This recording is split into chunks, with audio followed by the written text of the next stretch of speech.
G'day guys, how's it going?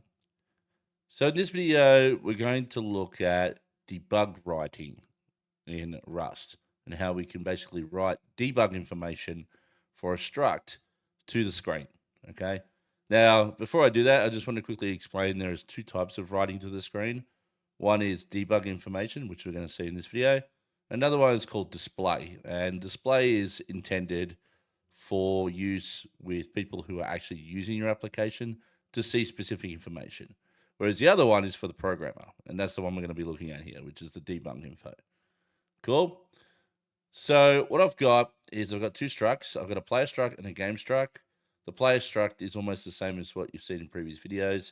The only difference is I've created a vector on the end here called games played, and I've added that as a field as well, which links to this game struct, which just has a title, right? Now for the player, I've just implemented a simple create. So it's got username, first name, last name, and games played. So that will instantiate a player for us. And then I've got one for game as well will be create, and that will create a game for us. Cool.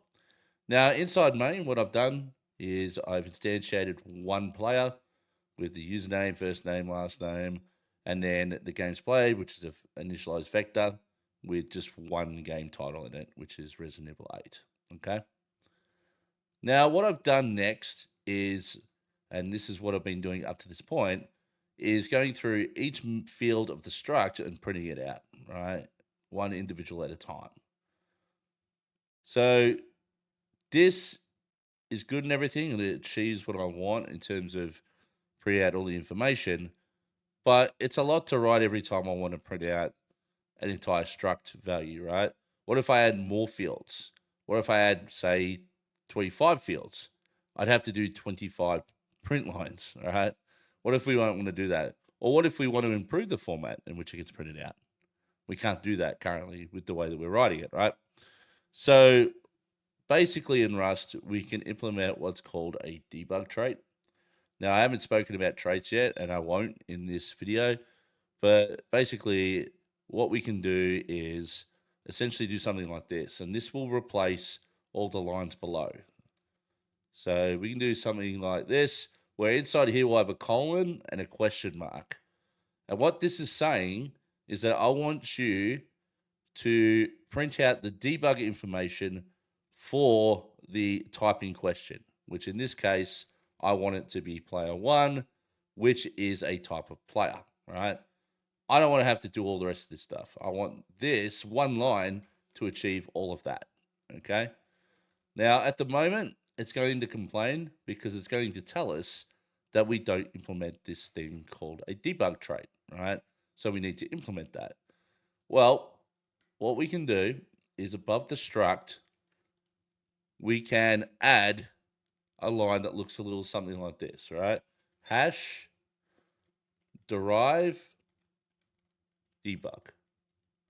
Essentially what this is doing is it's saying this struct will derive the behavior of the debug trait, and therefore it will have some default behavior of how to print out this struct when we try to use the debug down here.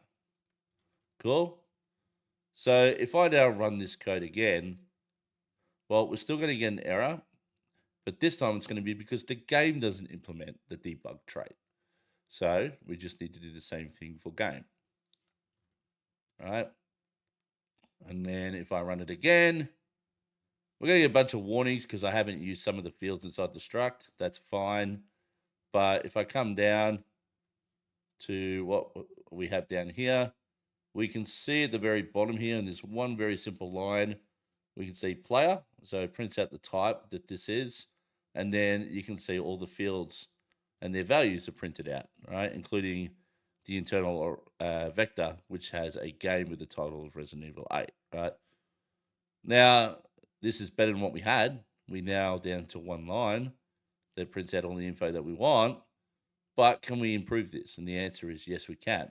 And that is we can use this little hash symbol, which prettifies things a bit.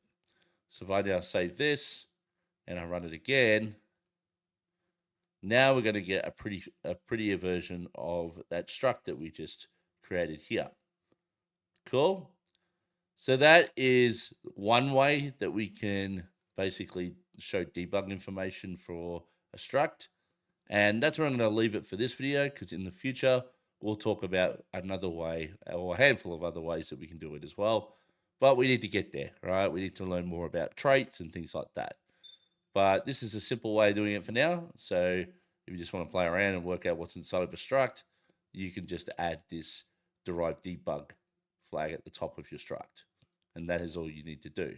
And then you can do this, right? What you can't do, just to finish the video, is you can't do this, right? This is a display trait. This is looking for a display trait. So here it's now saying display is not implemented for player. So just make sure that when you do this, you need at least a colon and a question mark to say this is debug, or if you want the prettier version, you add the hash before the question mark. Cool. So that's where I'm going to end the video, guys. Thank you for watching, and I'll see you all next time.